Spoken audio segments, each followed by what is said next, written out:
track temperature's falling. It's now 99 Fahrenheit.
Just done a 1:13.40.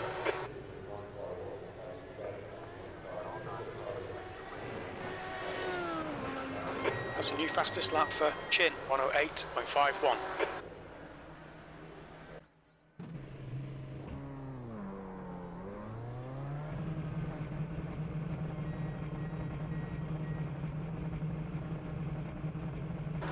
Exit's clear, push.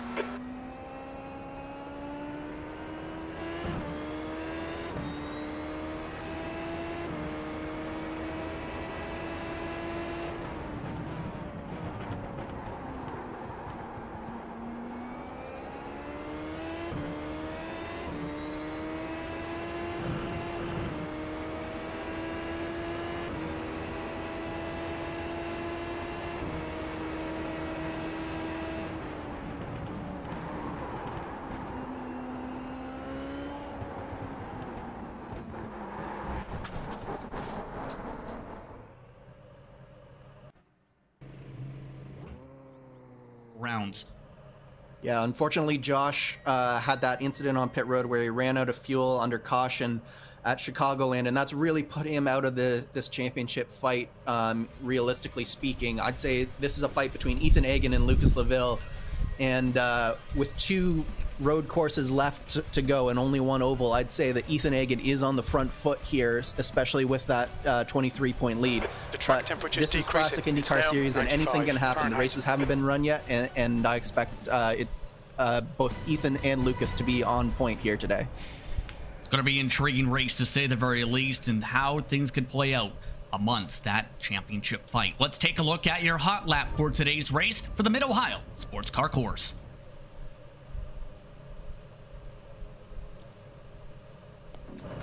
With only 3 rounds left in the Classic IndyCar Series, the championship fight rolls into Mid-Ohio for the Race 92 200. IndyCar has raced at Mid-Ohio for the first time in 1980, and with the exception of a brief period where CART showed preference for Cleveland, it has been a staple on the American open wheel schedule since 1983. The 2.25-mile circuit features a long back straight that leads into a sequence of technical S's, a combination which leads to some awesome side-by-side racing as a preferred line swaps back and forth from turn 4 all the way to the exit of turn 9. Mid-Ohio's other unique feature is its split timing lines.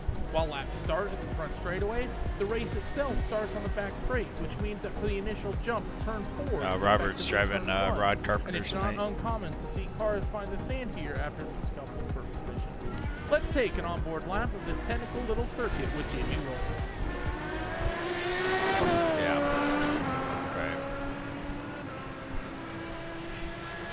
So starting the lap here at Mid-Ohio, you have to get a good exit onto this front straightaway. Looking now in towards turn 1. Going to be a third gear corner, really using the downforce here to keep the speed up and get a good run on the exit of turn 2. Can use maybe some slipstream to try to set some passes up here, but otherwise you're going to be down in towards first gear and a little bit awkward as the elevation changes throughout the face of the corner, and then hard on the throttle as you work down in towards this back straightaway.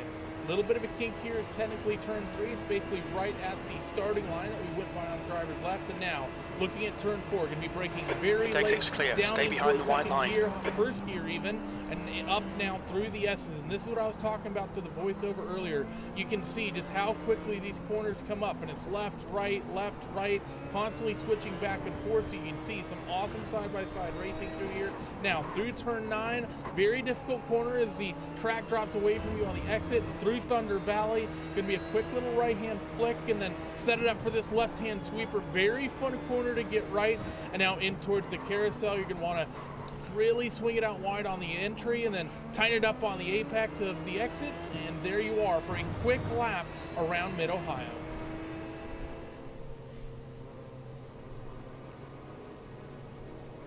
Fast, technical, and full of IndyCar history, few better venues exist as the 2021 championship begins to reach its finale.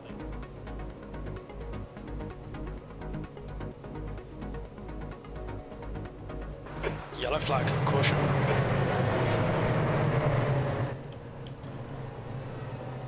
Oh no. Oh, that's Robert. Sports car course.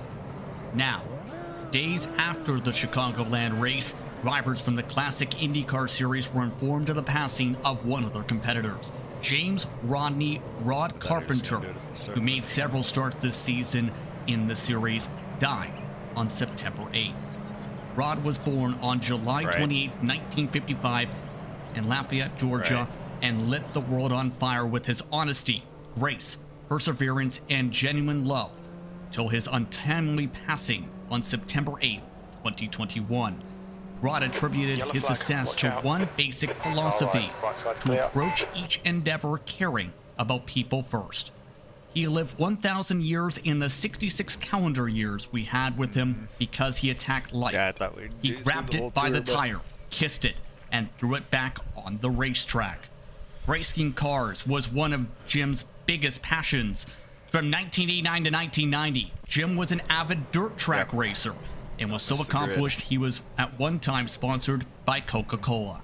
Not only did he race with strategy to win, he also developed a method to crash strategically if he knew a crash was inevitable. He would angle the car in a way to only damage parts he knew he could afford. He was always thinking. Rod will be extremely missed by his family and all who knew him. Though there is no doubt, he's already racing cars, writing books, and watching over his loved ones. Robert Groscher will be driving Carpenter's 28 car for this event. Rod Carpenter was 66.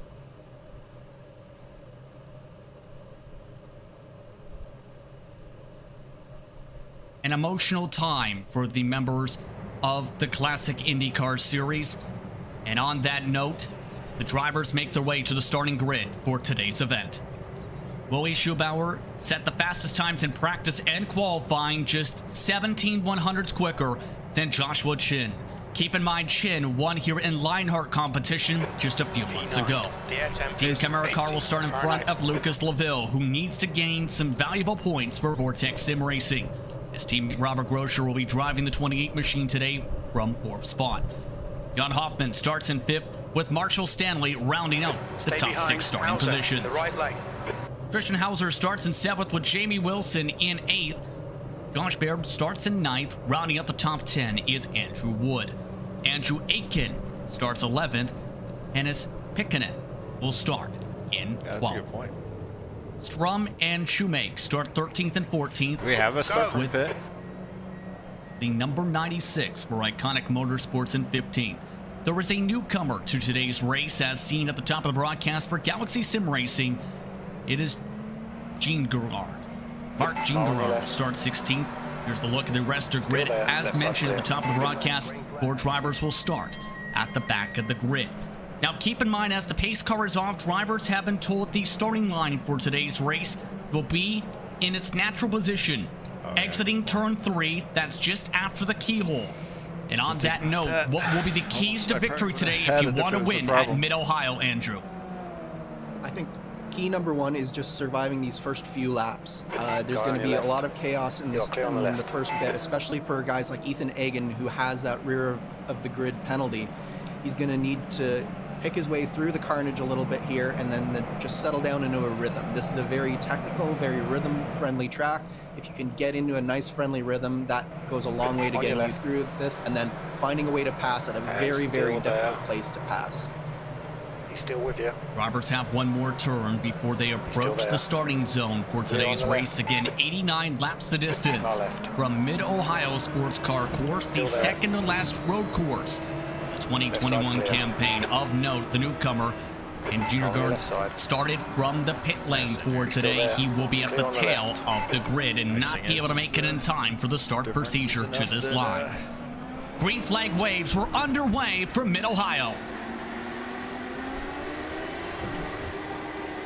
And a great start by Schwabauer into the opening corners. Joshua Chin already single file. First side-by-sides are about 5th on back.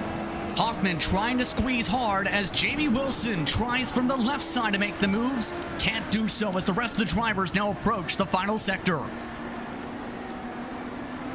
Yeah, very clean so far. We're getting into single file already.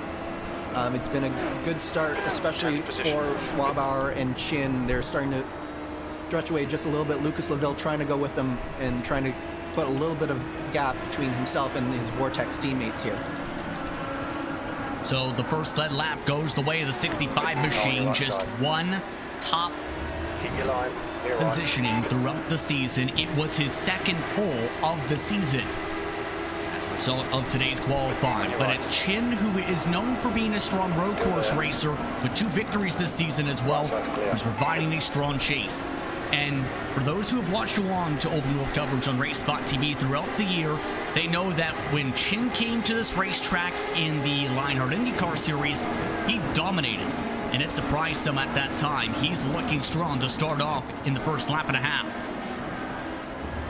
Absolutely. Chin is great at these rhythm-type tracks. He's also very good at fuel saving, so it'll be interesting to see if he works the strategy a little bit compared to Schwabauer. Maybe even if he can't get by Schwabauer on the track, he could find himself doing an overcut or an undercut potentially. So that's something to keep in mind for the remainder of this race.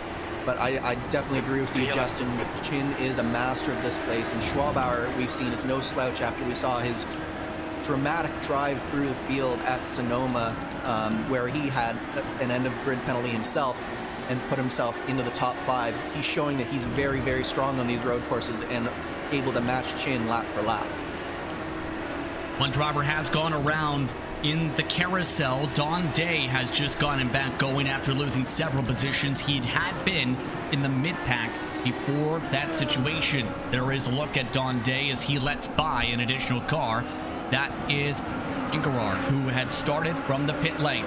One of the drivers who had started with a non-qualifying penalty is Stefan Schlacker, already up to 16th position, up 3 spots. Logan Simmons, though, was up +6, trying to fight with him. Very tight through there. That's your one sort of real good opportunity to pass is into that China Beach section.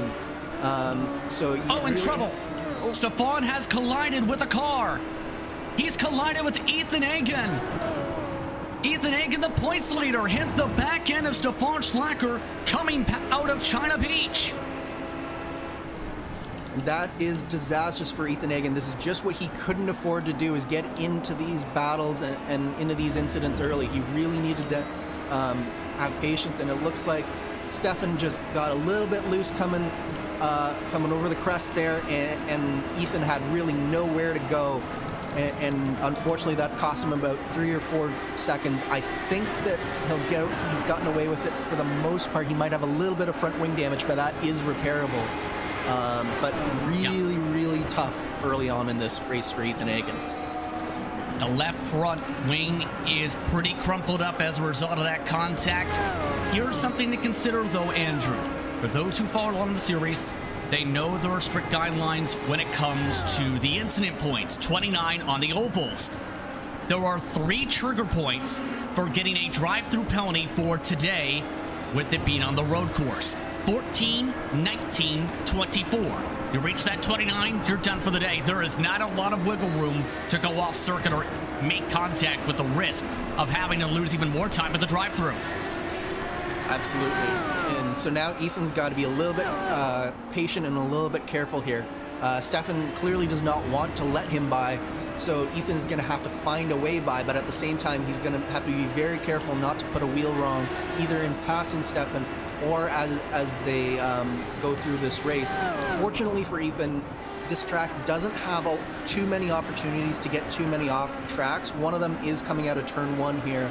There are a few more coming down the back section of the track, but for the most part, you can get away with not having too many off tracks, but still having a decent pace. So that is one good thing, but it is definitely something that Ethan's already got to be thinking about, that I'm sure he doesn't want to be thinking about right now. As we see a move right now, here he comes on Stefan Schlacker, and he makes the pass just fine. And let's see if Ethan Hagen can start reeling back in some of that time that he's lost. The downside is the next pack 5 seconds ahead. The bright side, he might get some help to pass a car. Logan Simmons has just had an incident.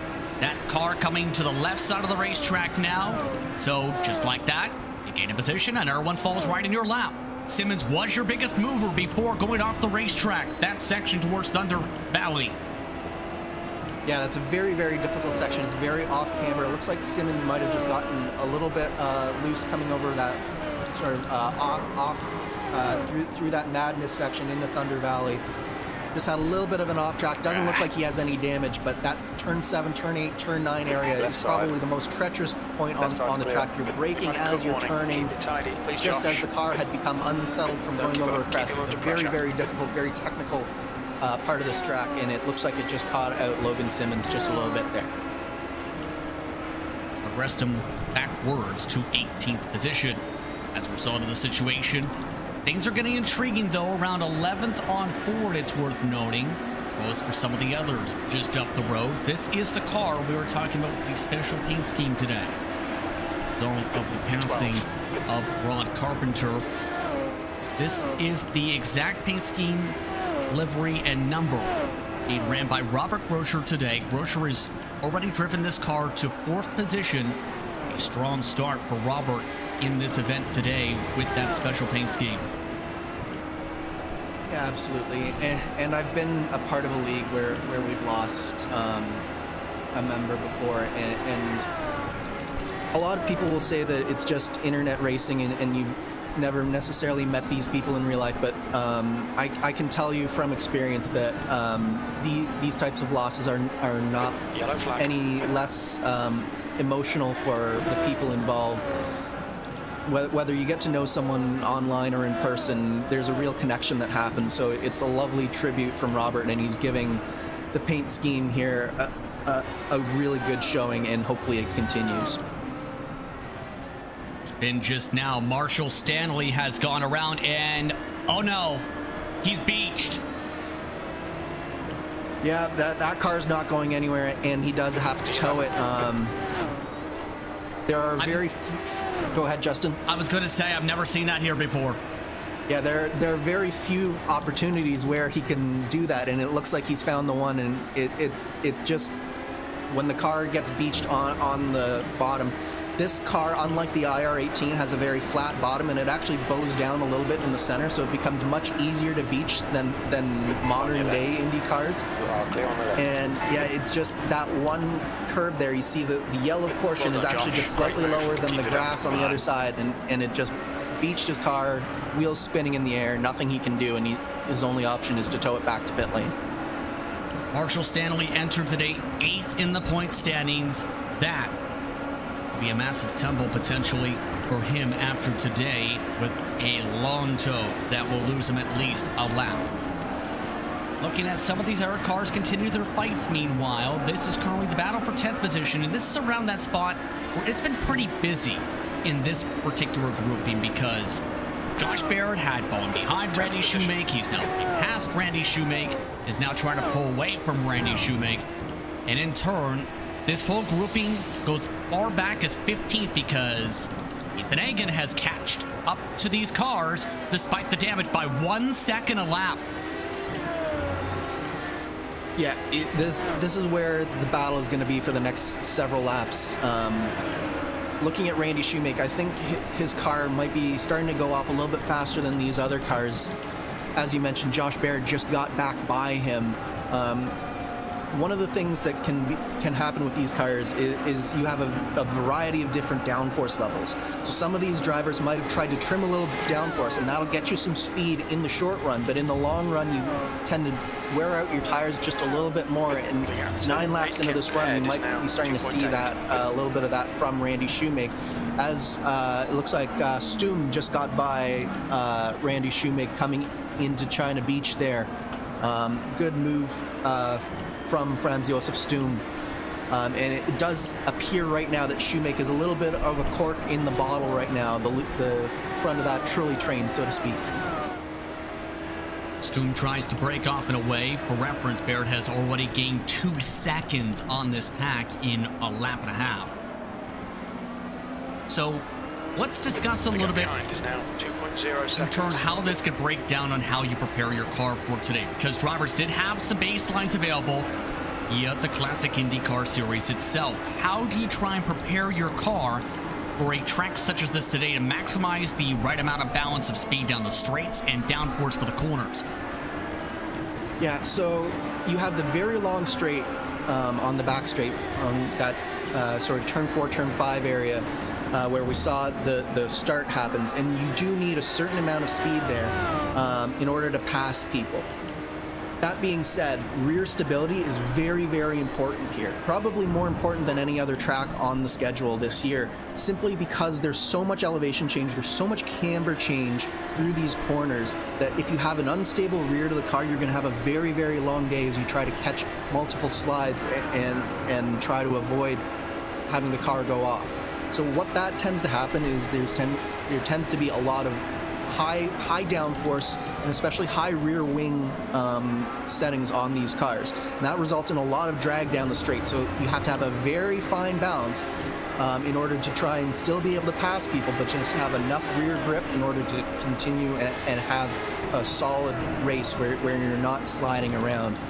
And one instance we see here is Josh is pressing really, really hard, but I don't think that he necessarily has that straight line speed to counteract Willie Schwabauer. It looks like Chin might have a little bit more downforce. He's better through this technical section back here, and he closes back up to Schwabauer each time, but then along that back straightaway you saw that he was really pushing in order to stay with him. Meanwhile, speaking of pushing, how about a massive dive bomb underneath Shoemake that sends him to China Beach? Just avoids the sand. That was Hagen who seen the door open, and he says sorry, but the damage is done. Shoemake is 15th. Yeah, I think Shoemake might have just gotten a little bit distracted there by the move from Hagen. Hagen really knows that he has to keep going. He's back up to 13th now. He's passed both Shoemake and Ilha Olila, and he's working the back of Pitkinen now. You can see Pitkinen, his rear is a little bit unsettled as well through the carousel there as we come back onto the front straightaway.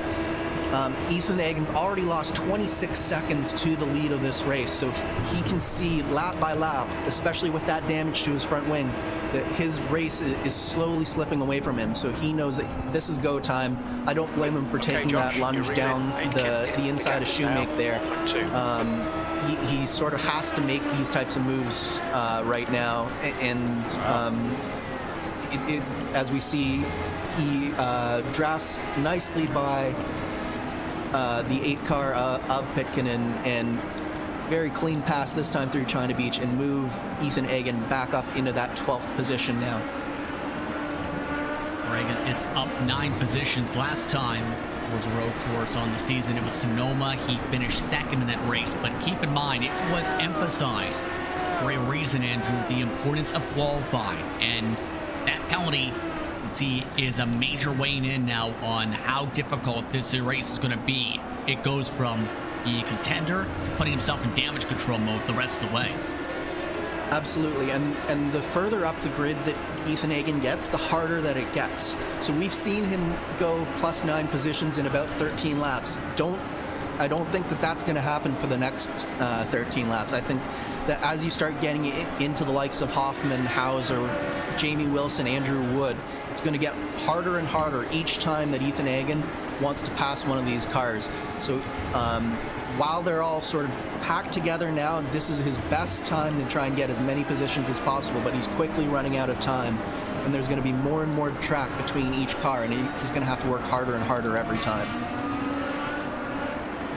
Going to be a critical next few moments and few hours to try and keep himself in that points lead. Laville, for reference, is up in 5th. Taking a look at one of the other battles forming up. This is right behind Tristan Hauser. Andrew Aiken, Josh Baird have reeled him on in 22 seconds back of the race leader. This for 8th position. And so far, Aiken has done a good job in defending amongst this grouping. He continues to be the middle car in this pack. Yeah, really strong race from Andrew Aiken. Obviously, he's coming off that win at Chicagoland, where he had clearly the best car. He's not necessarily the strongest road course racer, but he's a really solid driver.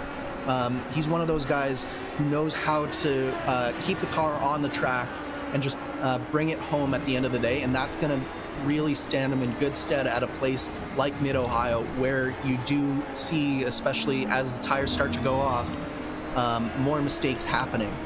As we see, Ethan Hagen makes the move on Franz Josef Stum, and that puts him up into 11th position here, Justin. Up 10 spots now. Next group is 4 seconds up the road, and it's the one we were just looking at. Now, keep in mind, you mentioned the amount of fall-off. Right now, some of the drivers on the racetrack are seeing 3-4 tenths in a couple of the cases, but for others, Andrew, here's the interesting mark. Like Andrew Aiken, you can put into that category. Schwabauer just about as well, are setting lap times within a tenth, if not their best lap still, 15 laps in. Yeah, so what that tells you is that it's a very balanced car for some of these drivers, but for some of them, they got the balance just slightly off, and for some, it's even worse than that.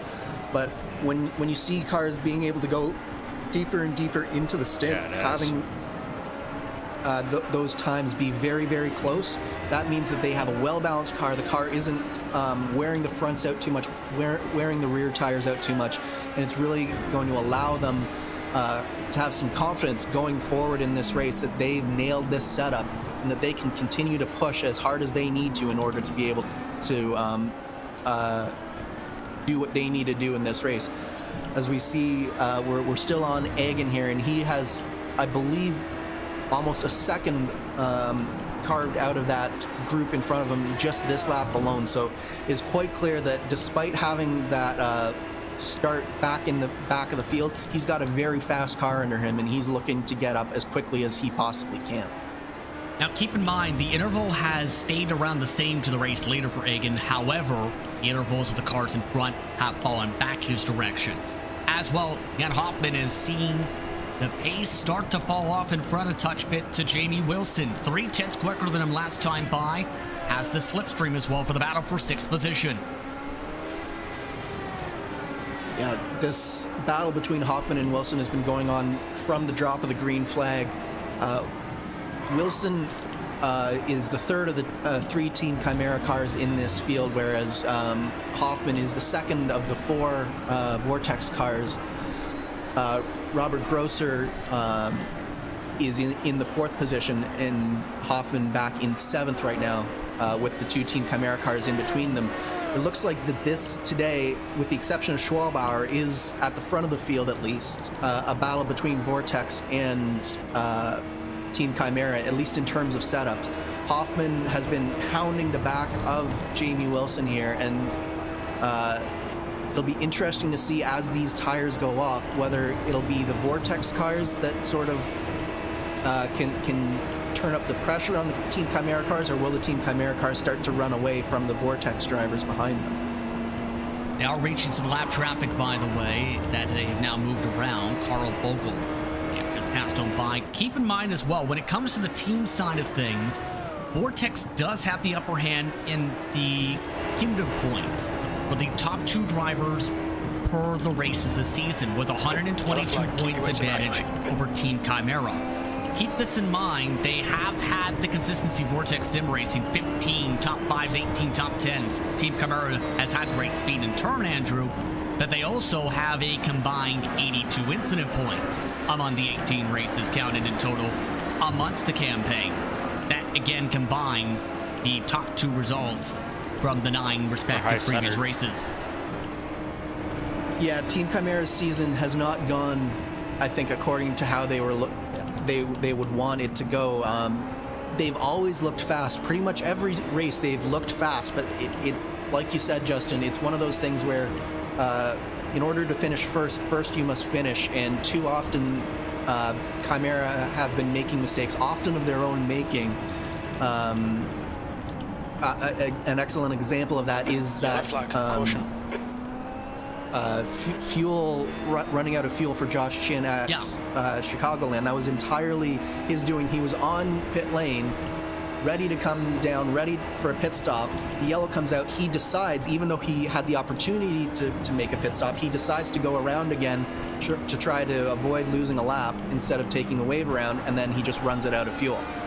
Oh, as we see, Andrew Aitken makes a rare mistake, and he is around in that Aero X car, just coming out of China Beach. Out of China Beach, yeah. That is out of China Beach. And there was actually a car already spun where we see Andrew Aitken also losing theirs. So you can see that as this run is going on, those rear tires are starting to go away for some of these drivers. So if anyone has that, and look at how early in that corner Don Day actually lost that car. So he has a very loose race car. If I were him, I'd be looking at possibly adding some rear wing or changing the balance up on that car, maybe with some in-car adjustments, if possible, just to figure out a way to get that car a little bit more balanced, because that was very, very early in that corner. So Dante, in turn, because of that spin, has put his car on the tow truck. We'll see if he elects to come back onto the racetrack itself after that spin drops him to 22nd position currently on the circuit. You can see a lot of the traffic management is coming into play in turn for a lot of these groupings. You have some of the cars who have spun mixed in with some of the mid-pack runners. The race leaders, in turn, are reeling in the back end of those who have not had incidents. Traffic management, your thoughts on how you would play that out today with this circuit, as there are a couple decent spots. It's a decent track width, but it's also a circuit where you don't necessarily want to get stuck behind the traffic, you'd have to think. Patience is so important in a situation like this, Justin, especially when you have people regularly doing these sort of half spins, losing the rear end. Anything can happen. So what you need to make sure for yourself is, number one, you don't put yourself in a compromising situation. That's your number one priority when you're dealing with this traffic. It's so tempting, especially where we have these limited passing zones, to try and just chuck it up the inside and hope that it sticks, but that is a recipe for disaster in the long run. If you can keep your nose clean and you can stay patient, even though you might be stuck behind someone for a few laps extra, what's going to happen is you're likely going to get by them. They're going to make a mistake at some point, and you're also going to benefit from other drivers in front of you making mistakes. So keeping that nice consistent pace, that patience in dealing with this traffic, that's going to be key for all of these drivers today. Speaking of which, if you go towards the race leaders, it's Traffic Mania for said race leader, because worth noting that the 42 machine just lost Joshua Chin 2/10 coming off the corner. You can see also how busy on screen the fighting is for this 11th position on back still. Stu trying to battle with Aitken and Logan Simmons right on behind, still down the front straightaway this time as they make their way into the first corners and towards the keyhole. And keep in mind, we are approaching the first pit stop window of the race today. Fuel was estimated to be 33, 34 laps, depending on how the temperatures fared out, as discussed before today's event. And when you break it down simply, it's mainly going to come down in part to a two-stopper based on the fuel numbers, correct? It'll be a two-stop race, but the interesting part will be when those two stops happen. It's a very comfortable two-stop, as you mentioned, 33, 34 laps. That is over the course of a race, about 100, 105 laps is possible here on these 3 stints. But we only have an 89 lap race, so that gives you a good 10, 15 lap window there to maybe do some strategy. If you're getting held up by the car in front, maybe you're going to go out there and do an undercut and try and get through them that way. Or you could be trying to save fuel and do an overcut if you think that your pace at the end of the stint is going to be better than the pace on cold tires. So that's going to be something to watch here today, is when passing, especially when passing is so difficult on track, will some of the strategy come into play, not necessarily from cutting out a stop, but from changing when that stop happens. Going to be intriguing on how that all plays out in turns. We see how things have fared out. Hoffman has found a way around Jamie Wilson since the last time we checked in with these cars. They are still running 1:08.7s and 8s at the moment, within a tenth of their fastest lap times. And in turn, it was discussed how the overcut and undercut is going to be powerful in turn. You mentioned it a little bit on how today could fare out for some of these strategies to try and break away from these groups.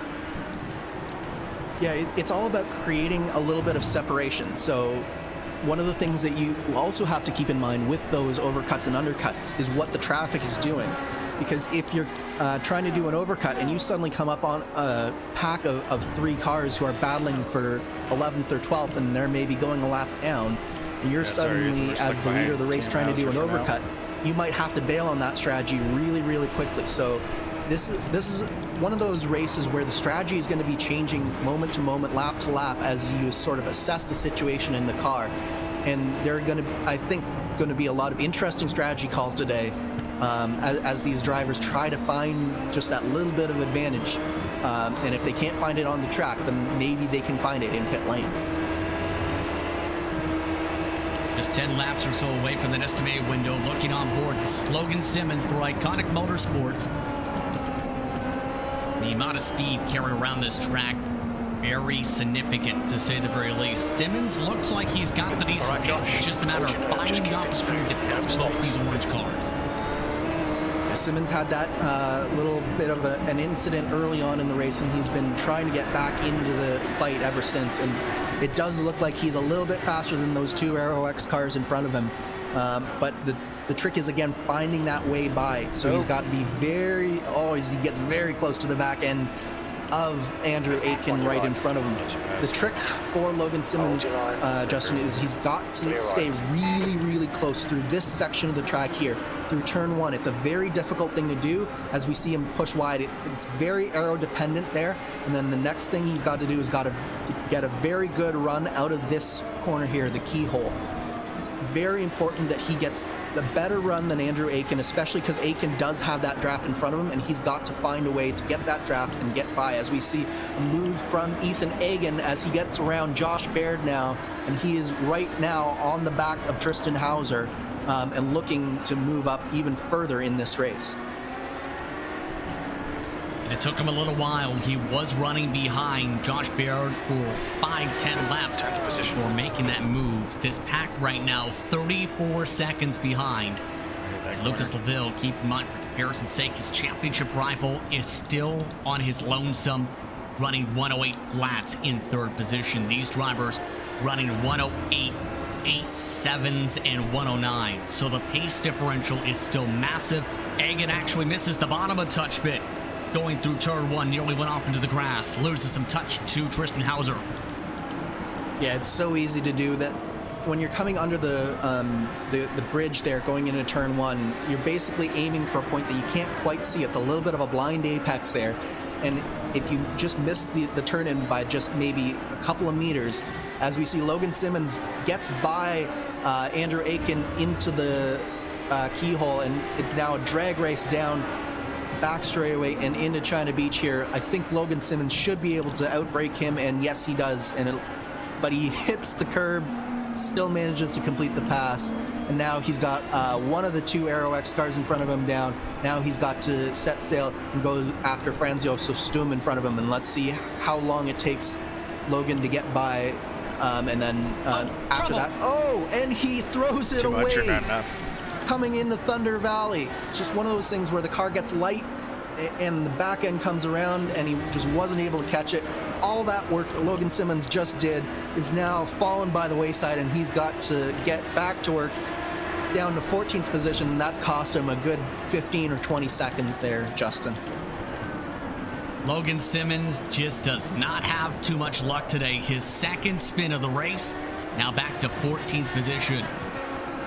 And as a result, as you talked about, that grouping is gone by 15 seconds. Meanwhile, up the road, Tristan Hauser, Ethan Hagen, side by side.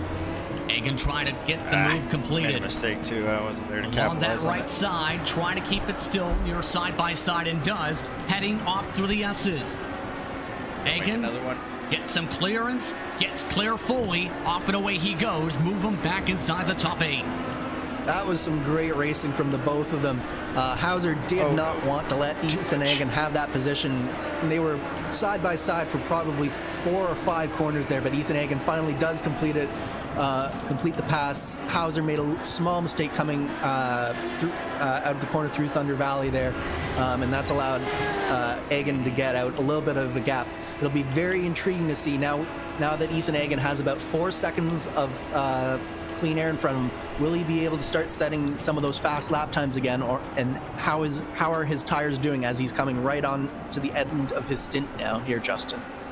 And here's the thing too, you mentioned the damage is fixable. Here's the thing, it costs you a decent amount of time to replace that front wing in theory. Yes, it does cost a little bit of time here. So Ethan Hagen, it's very important in these next few laps that he does get a little bit of a gap here to Tristan Hauser, to Josh Baird, so that hopefully he can get back out in front of them if possible. So he's really got to be thinking, I've got to get the pedal to the metal, I've got to move myself along and get as big a gap as possible coming into these pit stops, which should be happening about 5 to 7 laps from now. Keep in mind, you see on the intervals, the race lead is getting interesting. Joshua Chin at this moment is peeking to the outside. Biggest slipstream he's gotten all day, and he takes away the point. 12-hour not able to defend that time. Chin built up a massive run coming out of the keyhole to set that up. What a move from Josh Chin there. Willie Schwabauer, you mentioned he couldn't defend. He tried to defend. He tried to take the inside line away. And Josh said, you can have that inside line. I will take the outside line or go around the long way. And what a move from Josh Chin there. Excellent racing from the both of them. Look at how deep and how much speed Chin carried through that corner. And he's going to start running away from Willie Schwabauer right now that he has some clean air. Last time by, he was 1.2 seconds quicker. That's how big the margin is. And this might have been the smartest time to do this because they have 15th, 16th, 14th just up the road as well. So getting the move done before the pit stops, before they reach that traffic, critical. Keep in mind, the main thing too and all that too was Joshua Chin sent it in hard on the brakes for 2 consecutive corners and made it stick. Yeah, Josh definitely has his car working really well at this late stage of the stint here. He's got a very well-balanced car, and it seems like that extra downforce that I suspect that he's running compared to Willie Schwabauer, this is when it really pays off, is in these last few laps of the stint, because his tires are just that little bit better than Willie Schwabauer's, and he's just that little bit more secure on these corner exits, and it's allowing him to carry more speed. As we see that the lap car in front of them has actually come into the pits. That Pitkinen is, I believe, our first regularly scheduled pit stop. Second regularly scheduled pit stop here for this first window. As we saw, Schwabauer actually got a little bit over top of the curbing in turn 1, and Josh is locking up the wheels a little bit through the keyhole. So these two are still pushing 10 tenths right now. Willie's trying to do everything he can to stay with Josh, and Josh is doing everything he can to try and get that gap out just that little bit. Schwabauer seems to be falling off indeed, especially through the keyhole. That's been the most damaging section time-wise for him. Now loses a ton more time. Corner exit going through the S's this time. Interval is now 1.3 seconds. Fall off non-existent if you're Joshua Chin. He set his fastest lap of the race last time by with a 1:07.8. So the saving definitely came into fruition there. By the way, as talked about, Heikkinen came in, but also Andrew Aiken did a lap before that as well. So a few drivers did elect to pit a little bit early by 4 or 5 laps, shockingly enough.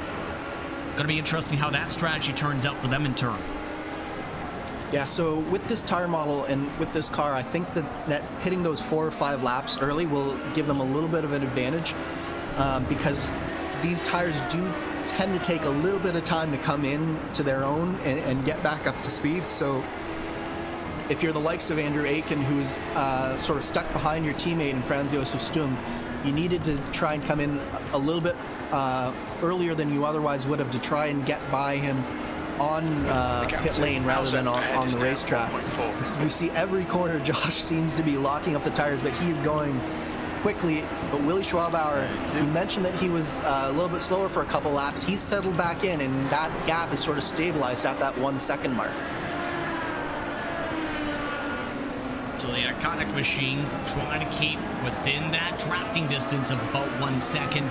Just a couple laps away for the estimated pit window. Ethan Hagen, by the way, has also reeled in Jamie Wilson and Jan Hoffman after closing up a gap of several seconds. So that's something to keep an eye on as well. And Hagen can jump up to as high as 6th if he can make some moves here in the Simulation Racers Council machine. And crucially for Hagen, he's also put in about 4 seconds in front of TM Hauser and Josh Baird. And as you mentioned, he is going to have that slightly longer stop to get his car repaired here. So that is also a very important aspect. Look at Hagen through that carousel. It looks like he might have a little bit of understeer, probably because of that damage. But you can contrast how his car is behaving compared to that car of Jan Hoffman in front of him. Hoffman was very loose, really twitchy through that last bit of that corner. And Hagen is able to keep his car much more planted. And you can really see it as he comes out of this corner here. He's able to get the gas on much sooner than Hoffman and stay right in his draft. And we might see a pass here coming into China Beach. We'll see if that comes into play. Here it goes, side by side. Into the corner, Hagen rips it away, locks up the tires for good measure. Give Hagen 7th position. As that went on, though, Joshua Chin was held up by a lap car, Andrew, because Randy Shoemake decided to pit. The thing is, he slowed down massively right before the carousel, and that threw away the entire gap Chin had. Yeah, that was a disastrous pit entry from Shoemake for Josh Chin. It really bottled him up through that last sequence of corners. He was able to keep Schwabauer at bay here, but all of that gap that he had built up over those last few laps, that's gone. So now, as we're coming in very close, I would anticipate in the next 1 to 2 laps. Oh, and Josh Chin almost throws it away. He saves it, but he's thrown away the race lead there. Joshua Chin had been pushing hard. We've seen how much he was locking up the brakes. He now loses the race lead right before the pit stops. Unbelievable. Will Chin come in as a result of that? Yes, Chin comes in on lap 33 and he nearly crashes it again. Oh my goodness.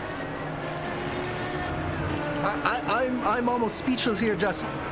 That was one lap where Josh nearly threw away 34 laps of work. I would just keep pushing. Josh is sometimes, he'll do this. He'll do really well for a long time, and then when something happens and he gets flustered, he starts getting a little bit too much red mist, and he makes mistakes like we saw in pit entry there.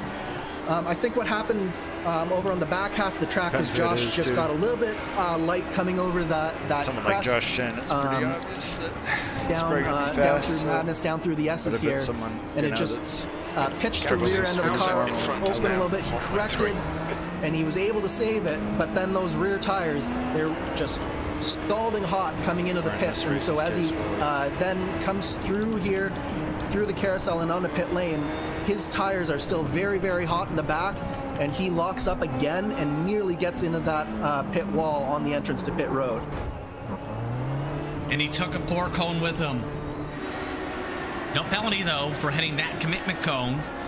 At a lot of our tracks, that could have been an unsafe pit entry. But instead, Chin keeps on going. We'll have to see how it cycles around for him now as a result of that disastrous sequence. all while the clouds start coming over top the racetrack. The weather conditions, by the way, are very cool at the moment. The in-sim time is approaching 3 p.m. at the race facility. 92 degrees Fahrenheit track temp, 80 degrees air temp, so fairly chilly, and that could drop due to the big cloud that's over top the facility. Yeah, and these drivers will definitely be hoping that the track temp does come down a little bit further. It will make these runs, especially how long these fuel runs are in this car, it'll make it just that little bit easier for some of the drivers who maybe haven't quite hit on the balance of these setups. So having said that, let's go to Ethan Agan here in 7th place. He's right on the back of Jamie Wilson, and he might be looking to chuck it down here into China Beach and get one more position before those pit stops happen. Schwabauer did come on in. That was starting lap 36, ending lap 35, so he stretched an additional lap even, Andrew, than the estimated window. Robert Groscher was able to do the same. The rest of the drivers expected to be around that mark this time by. See how that plays out for our respective competitors here as Schwabauer takes the service. And for Schwabauer, it's a 10.3 on the stopwatch. Chin going to be close to him on the pit exit. How about just about right beside him? How about trying to pass him off through the keyhole? Side by side for the race lead. Chin drips it around to try and take the point. Yeah, and all of that was Josh Chin had the tire temperature to make that happen. You saw even then he was still a little bit loose coming through the keyhole, but those 2 laps difference in tires, that allowed Josh to bring those tires up to temp, and that allowed him to get by Willie Schwabauer. Schwabauer didn't have the best in-lap there, didn't have the best time on pit road, so those 2 things, even as we saw all the drama that happened to Josh Chin on his way into the pits, it didn't cost him anything, and he is back out in front of Willie Schwabauer for the net lead of this race. Lucas Laville has also come on in. He stretched it to 36 laps. The only drivers yet to pit are now Wood, Agan, Hoffman, Hauser, Baird, Schlacker, who are amongst the lead lap cars. Everyone else who is not pit is already 1 lap down. Wood has also come on in. Laville took a shorter pit stop, though, of 8.8 seconds. Agan has just ducked in as well, as you still follow with the battle for the race lead, separated now by 6 car lengths as we're quickly approaching the midway point of this race. It's been an exciting race 92-200 so far, Andrew. Lots of drama, especially in the mid-pack. You've had drivers having a charge on Ford, and as expected, Agan has taken the wing change. That was a 16.7 second stop just taken now by the 20. Yeah, it's costly for Agan, but hopefully he is able to come back out in front of the likes of Josh Baird. Jan Hoffman, will have to see. He's still out on track. He has not actually taken his pit stop yet. So we'll have to see whether Agan was able to get out of in front of Josh Baird, but will he be able to get back out in front of Tristan Hauser and Hoffman? Here's a head scratcher to me, though, at the same time. He's only a couple seconds behind Jamie Wilson. Yeah, Wilson did not have the best pit stop there. Oh, Hauser. That's Tristan Hauser. The Vortex Sim Racing machine, who has been trying to stretch the stint on Ford, has gone off to the sand traps. A bad time for that mistake to happen when you need to come in a pit pretty soon. It's a terrible time for that to happen because, especially as you're so light on fuel here, I suspect that he's very, very close to the limit on the fuel, and it actually takes a fair bit to get these cars going again, and it'll use up a fair bit of fuel just trying to get his car pointed back straight again. So that was a very, very bad time, and he definitely has some significant front wing damage. Hopefully he was able to avoid any suspension damage with this damage model, and he'll be able to get this wing repaired right here on this stop, which won't disadvantage him as much as it may have, but that was a huge mistake from Tristan Hauser. Right, getting that damage repair done, and can tell you this, Hauser, longest pit stop for the scheduled stops, already more than 23 seconds. So Tristan Hauser, that looks like more than wing damage. It does, unfortunately. That's going to cost him. Yeah, this will cost him a whole lot, and he'll lose a lap here, and this is pretty much at least in terms of a top 10 finish day done for Tristan Hauser, he's got a long way to come back here. As we see a 44.5-second pit stop for Tristan Hauser. So significant damage that it did get repaired, but he is going to be well into the 1 lap down range, and that puts paid pretty much any hope of having a top 10 finish here. So the leaders coming to 50 to go this time by. All the lead lap cars have pit with some various strategies mixed in. Joshua Chin now leads by 1.5 seconds plus. They are in heavy traffic, however, for the race lead. Lucas Laville, of note, chomped away at the deficit you see on the pylon, down to under 4 seconds. He was as far back as 6 seconds before the pit window started. Yeah, Lucas Laville has been quietly having a very good race today, and this is exactly what he needed. Ethan Hagen, with all the drama of having to start at the back, having to come through the field, having that little bit of damage from that incident with Stefan Schlacker, Lucas Laville, all he's been doing is putting in solid lap after solid lap right at the front of this field, and he's doing an excellent job, and a championship type of drive from Lucas Laville. And this is doing a very good job of getting him back in as we go back to the battle between Jamie Wilson and Jan Hoffman. Very close here, and I believe that is the car of Hauser behind him that is 1 lap down. No, that's Stanley. That's Morgan Stanley, also 1 lap down. But Hoffman here, he's been sort of looking at the back of Jamie Wilson for so long in this race that I'm sure he's getting tired of it and is itching to get around Wilson at some point very soon here. It looks like these Vortex cars are very good, especially at the beginning of the run, whereas the Team Chimera car sort of comes in a little bit on stronger later in the run. So if Hoffman can get around him now, he might be able to get a little bit of a gap and potentially make some noise that way. 1 car off into the grass. That is Stanley. That allows Ethan Egan to drive right on by. Egan is just outside drafting distance now for the battle for 6th position as well as a result of that mistake. 1 driver is out of the race, just 1 so far. For those tuning in for the first time for the race 92-200, that is currently Don Day. That report coming in that it was hand cramps. Part of the reasoning, as well as those several spins for Day.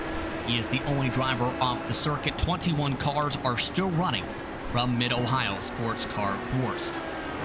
And that brings into the factor of fatigue can settle in fairly quickly at a track such as this, you have to think.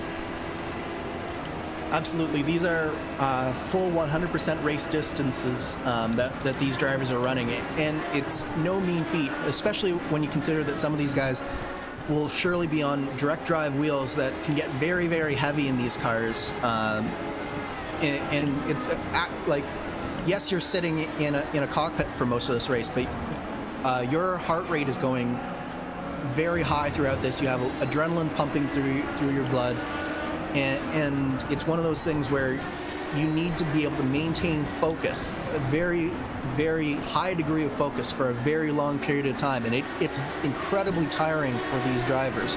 So as this race goes along, you're going to see a few mistakes happen just simply because these drivers are getting tired, that their attention is starting to wane just a little bit, and that definitely will play a role in this race going forward. Absolutely. And how about rules of battles for position in front of the race leader? Because the lead for Chin was more than a second. Guess what? Lap cars giveth, lap cars taketh away with rumble strips. Massive time loss this time. Chin has seen his lead reduced to half a second, all because of 1 car. And that it was just one of those situations where the car in front of him was just battling. The lap cars were battling for position, and it's very, very difficult for lap cars to both battle for position and let the leaders by in a timely manner, especially around a track like Mid-Ohio, as we see Chin get very loose coming out of the keyhole there.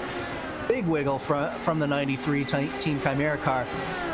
As I was saying, it's very, very difficult for for these cars to let these drivers by while they're battling, especially on this back half of the track. It's so technical, and there's so very few places to actually let these leaders by. So what will hopefully happen here is Logan Simmons will be able to let Josh by and let Willie Schwabauer by without affecting the battle too much more. Here's a good opportunity for that to happen, but we see that he doesn't take it. So Josh has got to be steaming a little bit now, saying, come on, Logan, let me by, let me have this position. As we see, Josh does get by, and Logan Simmons actually takes to the grass in order to avoid Willie Schwabauer, who knew that he had to come through very quickly there. Now that they're by both of them, there's going to be some heavy breathing from both Chin and Schwabauer. Just let's take a breath and get back into this rhythm, because I know that both of them will have been very disrupted there. Of note, Tristan Hauser has spun around after his issues earlier on in the pit sequence. He nearly rejoined across the track, though, Andrew, it's worth noting, out of China Beach. What could have been a scary situation for what was the battles going on for several lap cars.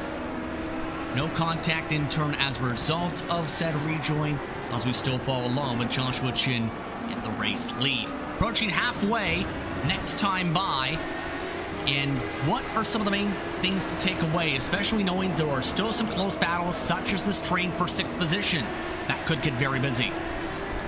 Yeah, I think the storyline that I'm looking at for the second half of this race is the recovery drive for Ethan Hagen. How far up this grid can Ethan Hagen get? Right now, he's caught himself back up to Jamie Wilson and Jan Hoffman. He did this once before, had to get back down because of the long pit stop to replace his front wing from the damage earlier. And then, as you mentioned before, I think fatigue is going to be a story looking at the second half of the race. This track punishes even the slightest mistakes to such a high degree that you're going to see drivers fall by the wayside that you never expected and there's going to be moments in this race where everybody's going to be out of their seats thinking, what just happened here? And then I think the final thing to look for is just looking at that battle for the win. Is strategy going to come into play here? Because we did see that Schwabauer did take a few more laps than Chin. How does that play out as the race comes into that last little bit? Will Schwabauer have a little bit slower stop or a little bit faster stop because he has to take less fuel in? Will he be a little bit faster on that last bit of the race? So there's still very intriguing storylines happening for this last half of the race here, Justin. All going to be interesting. Get your popcorn out. Ethan Hagen says, here's some popcorn right here. A pass for 7th position, retaking that spot after losing several seconds due to a front wing change. And because Hagen not only had a qualifying penalty, he also had that incident, as we talked about, with Stefan Schlacker after his respective spin out of China Beach. It's going to be all exciting to see this break on down in the urgency in turn, because why it's so important for Hagen to emphasize is you don't want to end up losing substantial amounts of points to Lucas Laville from the Vortex Sim Racing car. You have 2 wins apiece, you have a pole apiece. But the main thing has been Ethan Hagen, for the most part, has had clean races. His average incident per race is no! Josh Chin! Oh, and the race leader has had another problem. Josh Chin from the lead. What just happened as Chin once more has loosened around and spun around in the 93? Yeah, it was just coming into Thunder Valley. He just got loose coming into the corner, and he just wasn't able to catch it.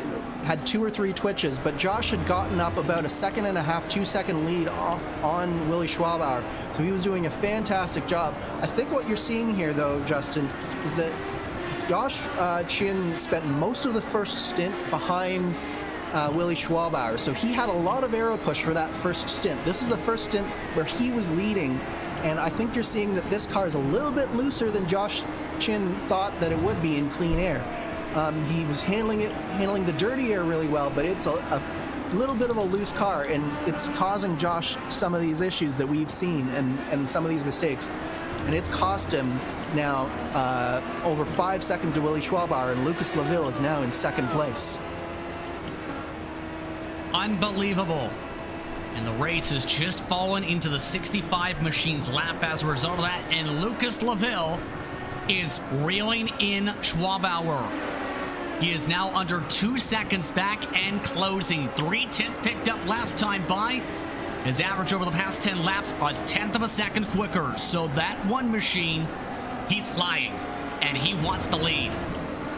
He's flying, and he's been doing a great job of dealing with some of these lap cars. I think that has been what's been affecting Schwabauer and Chin a lot over these last 10 laps. Is there's been a lot of traffic for these leaders, and Lucas Laville has done an excellent job of navigating that traffic better than both Schwabauer and Chin. Chin's got a lot to make up now, but Lucas Laville might just be on the front foot here in this three-way battle now for the lead. Now, because here's the thing, Chin is still putting in quick lap times. As, oh my goodness! That is not the place to let a car by. That is the first-time starter for the race, Mark Gienergaard, who nearly got ran over the back end of. My goodness. Yeah, you do not want to let a car by and slow down on the outside of that corner. It's a very treacherous corner on the best of days, as we saw Josh Chin so excellently illustrate a couple of laps earlier. That got very, very close as we look at a replay of Tristan Hauser having one more spin just coming out of the final corner there. Ethan Egan, meanwhile, is still battling with Jamie Wilson. These two have left Jan Hoffman just a little bit, but Ethan Egan is putting on all sorts of pressure on the back of Jamie Wilson right now. Pressure is definitely on amongst this group.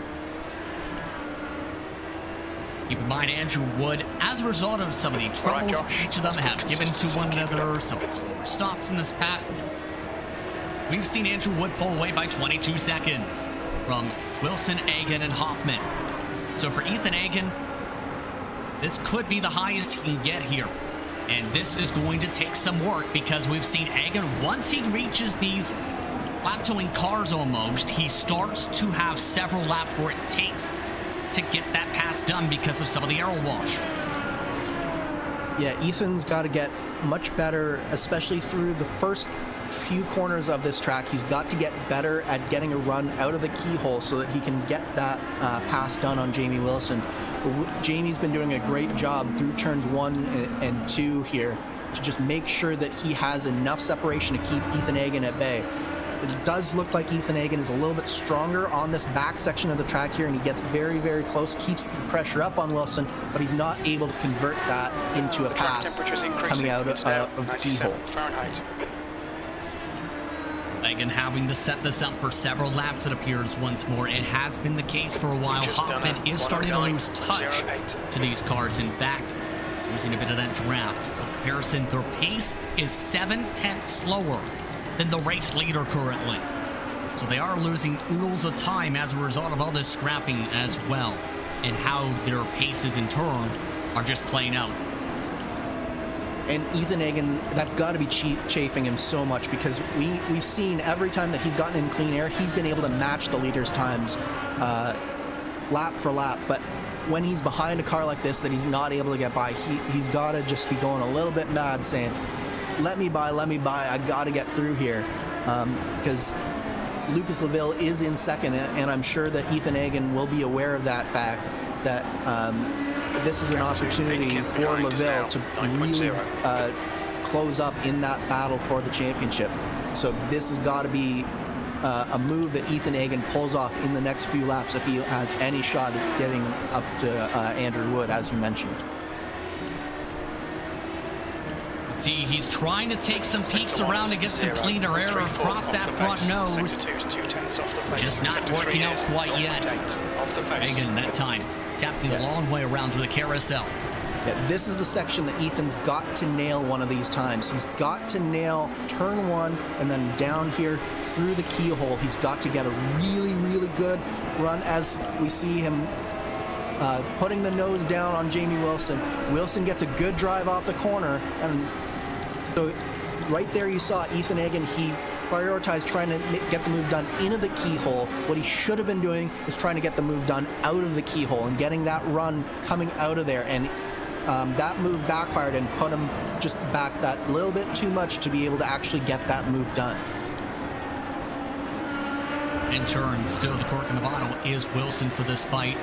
And approaching the green light to make it on fuel the next couple laps, keep in mind, so drivers do have that window opening up for those on different cycles or for some of the undercuts as well. So that could be something to think about if drivers elect to mix up that strategy window.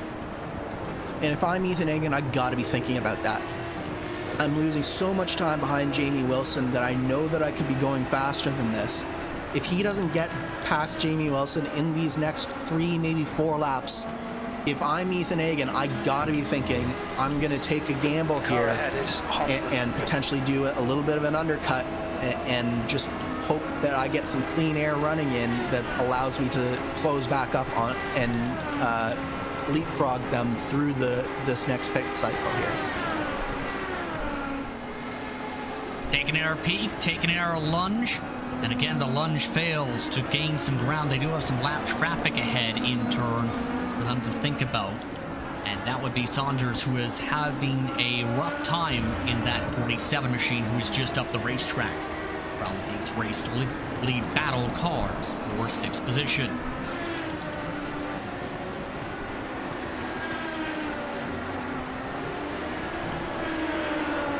In turn, we'll have to see how this all deciphers itself in turn.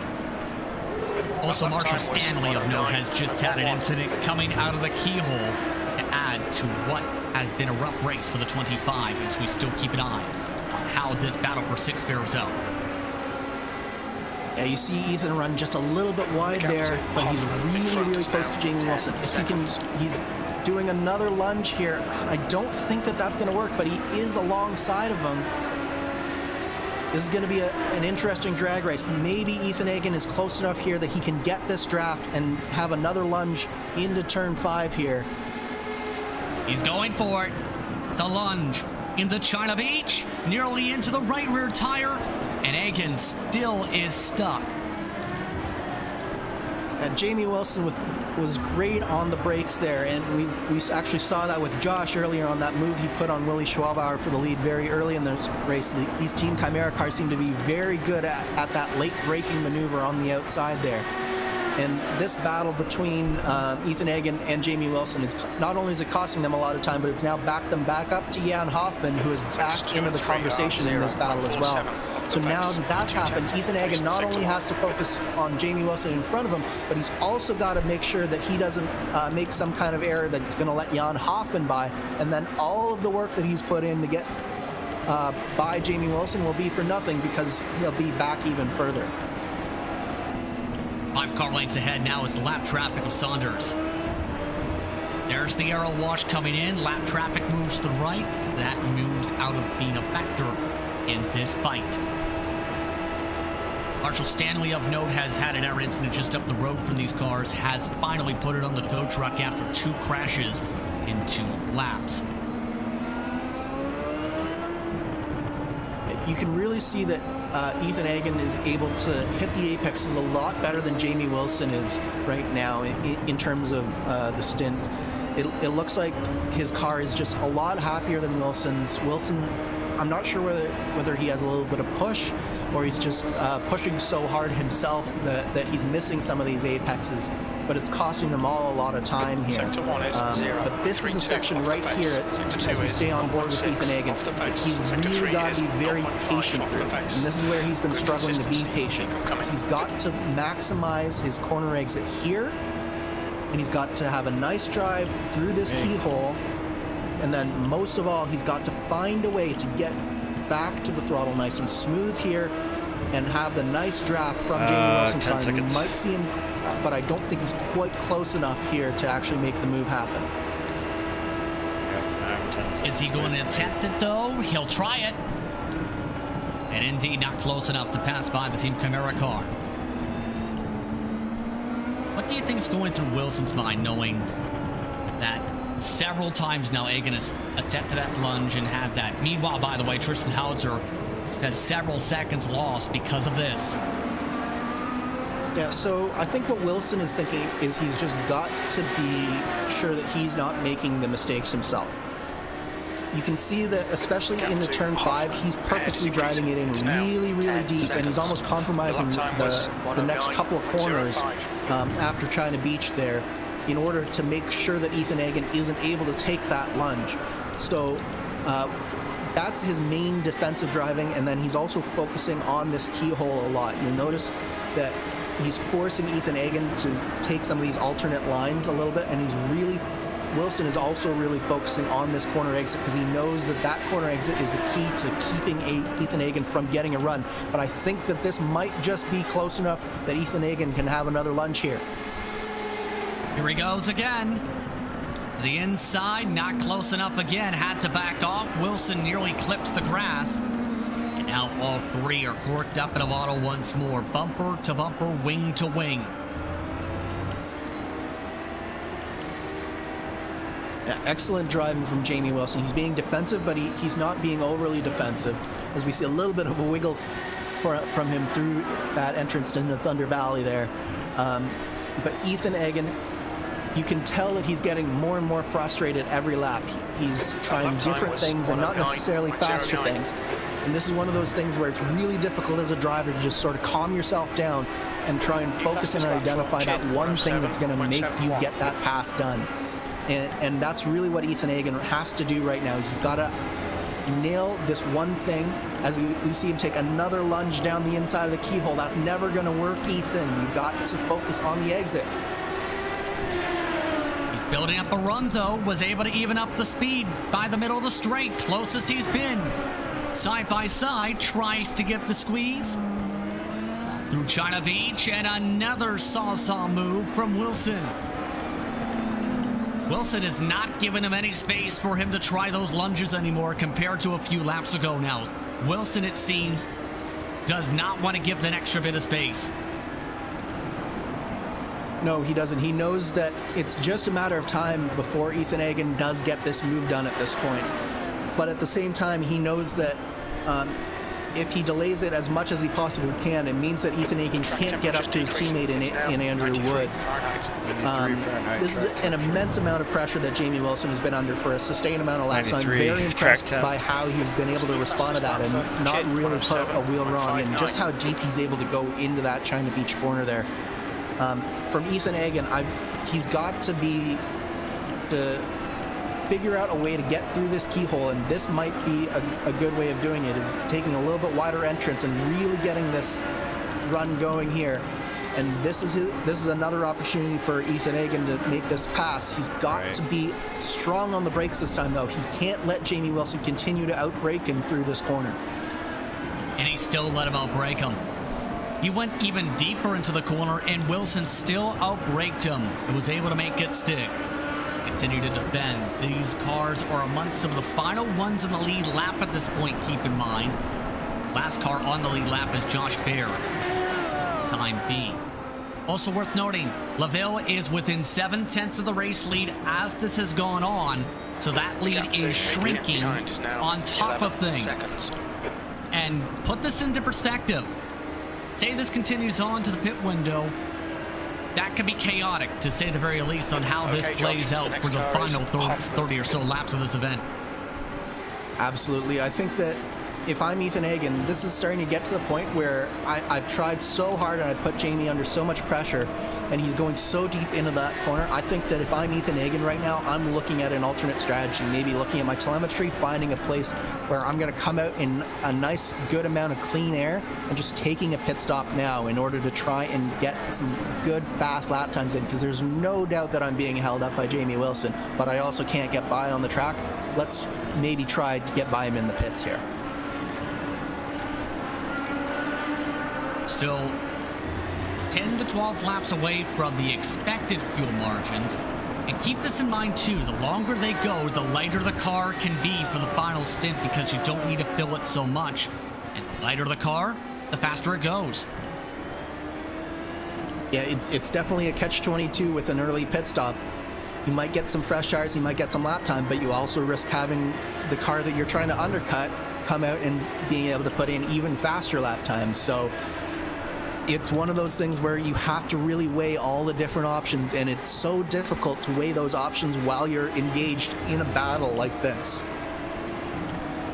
That fight for the race lead as well, too, it's worth noting as well.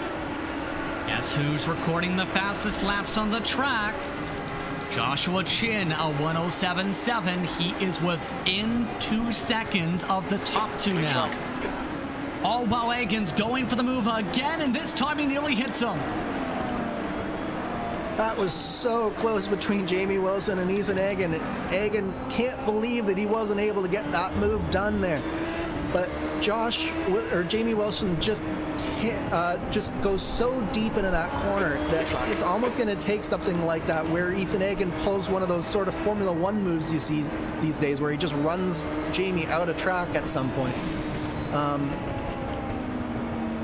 Ethan pretty much had that corner won, and he still couldn't get it done because Jamie is just so good on the brakes. It's really, really impressive, to be quite honest. At this point, there's the phrase brought up by one of those watching alone on RaceBot TV's YouTube side. If first you don't succeed, try again, and this is why Egan finally gets it done after 15 attempts to make the pass. But it's still not over. Jamie Wilson has got his draft, and we know how deep Jamie Wilson can go. Ethan is giving him the outside. I don't know if that was a smart move. And Jamie Wilson floors it. Side by side out of China Beach. Heading off towards the S's, and again, Egan can't get it done. Wow. What a move from Jamie Wilson responding there. He threw it in with all he could into China Beach. He stuck it out through that sequence of corners side by side. Lots of respect from both of these drivers. And this is some fascinating racing here, Justin. Lap traffic now ahead. We'll see how the lap traffic handles this. And it is Mark Gingerard who is that car. Remember how scary some of the moments have been. Wilson is struggling in his aero push. Nearly running into him is Egan. Ethan Egan looking for the peak, getting to the keyhole, takes advantage and hits him and flips him into the traffic. Wilson into the tires, Egan up to 6th. My goodness. Oh no, it was so good for so long, and then it went wrong. It looks like Ethan Egan just locked up his rear brakes there, coming into the keyhole just as Jamie Wilson was trying to go under the lap car. 3 cars into one position did not work, and Jamie Wilson comes out by far on the worst end of that. See how big the lockup is as Wilson is ricocheted right into the 42 and into the tires. Hardest hit for anyone of the day. Wilson likely done. He has blown his motor in the pit lane. It sucks because we had such a good battle, and it was so much fun watching those two battle. It's really sucks that it ends that way. You know that Ethan Egan didn't mean to do that, but at the same time, it's a mistake that you really can't make in that sort of situation where you have that lap car. Jamie Wilson had nowhere to go, no way to avoid that, and he had to go underneath the lap car that was giving him the space. So, unfortunately, that lies solely on the feet of Ethan Egan there, and that's probably going to be some more championship implications for the next race as well, as I suspect there will be a penalty on review on that one. That's likely a possibility, to say the very least. Andrew Aitken has also come on in. It's worth noting we've seen moments ago Lucas Laville had also come in for service. So, final pit stops are in the midst of planning stages for this race. But, hey, Andrew, I have to ask you a question on that mark to light up the mood. What is one of your favorite things from the 90s? Ace Ventura, Pet Detective. Alrighty then. Oh, sorry. You mean racing-wise? Oh yeah, this is a racing broadcast. Well, where do I get started? Well, there's the closest finish in Indy 500 history. There's the fastest qualifying in Indy 500 history. There's Rick Mears winning his 4th Indy 500. You name it. Well, the 90s may be a bygone era, but there's apparel available where you can relive that epic era, in fact, I Andrew. lost a bunch of time to let Sounds like we're leaders about to by. do an obligatory ad read. Where can I find these products? Race92.com. Oh, yeah. Race92 is a brand that appreciates 90s and vintage race culture while simultaneously adapting to motorsports today. Awesome. And for those that didn't hear it earlier, where can I go to check out Race 92's amazing merch? Race92.com. That's the place you can go for anything that's inspired by 90s and vintage race culture while adapting to motorsports today. I'm definitely checking it out. Be sure to check that out indeed. Again, race92.com. Checking out some of the cars, that's a Team Camara car we're following along with on screen in that margin. As we'll see how things break down, I believe that is Wood that we're seeing on screen. Mine, Andrew Wood, is right in front of Lucas LaVille, and we haven't talked about Andrew Wood all day because, well, he's been just running on his own since an hour and a half ago. Yeah, quiet day from Andrew Wood, but this might actually be a little bit of an opportunity to hold up Lucas LaVille and Josh Chin, who is on pit road. Let's see if Wood has actually done that and Chin can get around Lucas LaVille. It looks like he has. So remember that Lucas LaVille was in front of Josh after that mistake from Josh. Well, now Lucas LaVille is back in behind Josh Chin, and it looks like he might have been held up a little bit here by Andrew Wood. But talking about Andrew Wood, he's done a great job today. He's one of those drivers who, as I mentioned at the top of the race, one of the keys here is just keeping your nose clean. Andrew Wood has epitomized that today. Robert Grosser is another one. They've just been consistently running lap after lap, fast laps, and they're going to be rewarded here if they can continue with a top 5 finish. Here's the thing as well. Last time by Chin pit, and guess who's the next car in front of this group? Joshua Chin. So Right, Chin Josh, jumped the next car LaVille in is the pit off. cycle by saving a second of gas in the tank. Yep, absolutely. It was a combination of Wood holding up LaVille just a little bit, and then Chin had a shorter pit stop, and that has vaulted Chin back up in front of Lucas LaVille. But of note here, Willie Schwabauer is still on the racetrack here, so he's going even longer, and he's going to have an even shorter pit stop when he actually comes down pit road here. So pit stop cycles are going to be a major factor in all this. Remember, when it comes to the situation for Chin, he was in the race lead twice and spun twice. Does it happen a third time? Do we dare say? Yeah, hopefully Chin has put his spinning ways behind him, but you never know with that little bit of lighter fuel. It does change the balance of the car just a little bit. The tires wear out just slightly differently, so it'll be very interesting to see what happens here. I'm just looking back at the battle between LaVille and Chin, and LaVille is in a whole heap of trouble here with some lap cars. And he's lost about 3 seconds this lap to Josh Chin. An apology came over the radio, but here's the thing. When you're fighting for the race lead like that, I'm not sure you want to hear, "Oh, I'm sorry," even in the nice tone, because it's 3 seconds for the lead. Yeah, that was just way too little consideration for that lead battle going on by some of these lap cars, if I'm going to be quite honest there. And it's cost Lucas LaVille a fair bit here. He's gonna be hard pressed to catch back up to Josh Chin, given how fast Chin has proven himself throughout the course of this race today. So that was very, very costly from that lap traffic for Lucas LaVille. Based on the numbers today, Schwabauer expected in the next lap to 5 laps.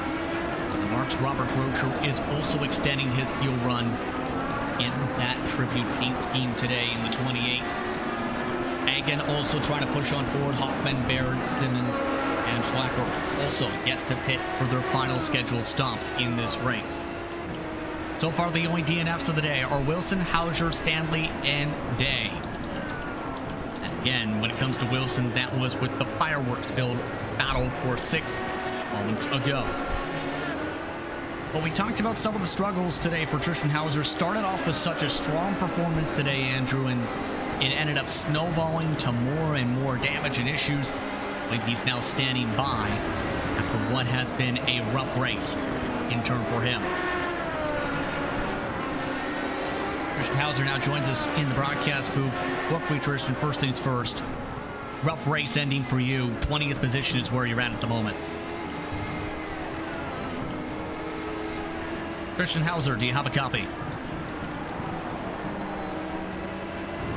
Try this one more time. Tristan Hauser, do you have a copy? And I believe he may have stepped aside after said incident. Apologize on his behalf. Again, he is 20th position. Taking a look at the 16th place car on screen. This is a battle for position. And despite a car flipping over top of him, Mark Ingerard is still going for a battle for 15th. He pit 2 laps ago. Yeah, it's proof that, like, as Jean Girard actually gets a little bit loose and only Ilha Olila goes through there, but it's definitely proof that these battles and these races aren't just about what's going on at the front of the field. These guys are battling throughout the field to get whatever they can out of this race, and Jean Girard, he just had a little bit of a moment there coming out of the penultimate corner, and unfortunately has lost that position to Ilha Olila. But it's one of those things where no matter where you are on track, you still want to be pushing as hard as you can, trying to learn as much as you can, because this won't be the last time that any of these drivers race this car on this track. So anything that you can do to get better, to learn, and to fight for any position that you can, that's valuable experience for the next time.